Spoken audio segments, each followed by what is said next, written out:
کتونکو موږ په روانه کې دغه دشمني د وقاص او بیا نن واده پیر علیم شاه باچا سید پیر علیم شاه باچا چې جانشین دی د جمعیت علما اسلام د ضلعي امیر سید مولانا ګوهر شاه صاحب هغوی هم دغه واده کې شریک دي. نو نن دغه خوشحالۍ ته څنګه ګوري او هغې خلکو ته څه پیغام ورکوي چې په وړو وړو خبرو باندې دشمنۍ ټوپکې زور زبردستي څه به وایي؟ بسم الله الرحمن الرحیم. علي خان وروره ستاسو شکریا ادا کوم.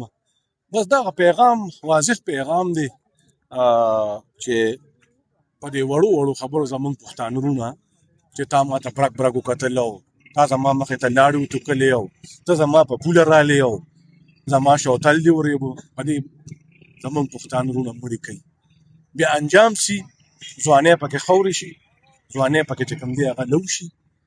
او ښکاره خبره ده نن موږ ته دغه مثال وګورئ پروت دی مخامخ د وقاص رود. الله تعالی دې د دوی د روغې او کشالۍ ختمې کړي.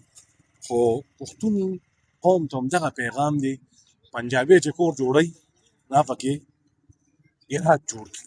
وایي که خدای موټر راکړو نو دې ګراج کې به ودروم. خو زما بدقسمته پښتون ورور چې کور جوړوي نو برج پکې جوړ کړي. وایي که دشمني راغله نو زه به دې کې بیا پروت یم او دشمني به دې ځای نه کوم. نو موږ دغه سوچ ټول عمر خراب تراب کړو، نیګیټیو سوچونه. نن پنجابي ولې مانه مخ په ترقۍ دی، پښتون ولې ورو وروستو روان دی. زما صوبې ته وګوره، پنجاب ته وګوره، او نور خو ستا غشنیان هم دلته دي. دا صوبې غرق او تباه کړه. څه خو دغه بدقسمتي هم ده چې وزیر اعلی کلنډر راوستی دی، کلنډر یې کینولی دی. هغه بل ورځ هغه غیا پاټۍ سړي وي چې د به د واسکټو دوکان او هغه چې کوم دی ماما باندې وزیر اعلی شو. کله را باندې یو وزیر اعلی راولي، کله را باندې بل وزیر اعلی. تجربهګاه جوړه شوې د خیبر پښتونخوا. نو یو خو دا بدقسمتي دی چې دا افت موږ باندې مسلط دی. او بل دونه کرپشن په تاریخ کې نه دی شوی. حیات آباد کې د دې لپاره یو بنګله مختص شوې ده، هغې کې چې کوم دی باقاعده د نوکرو خپل ریټونه دي، د تبادلو د ترانسپورټ خپل ریټونه دي. ورځه او بس شی جمع کوه او ستا په خوا به هغه ترانسفر هم کېږي او هغه دغه هم کېږي.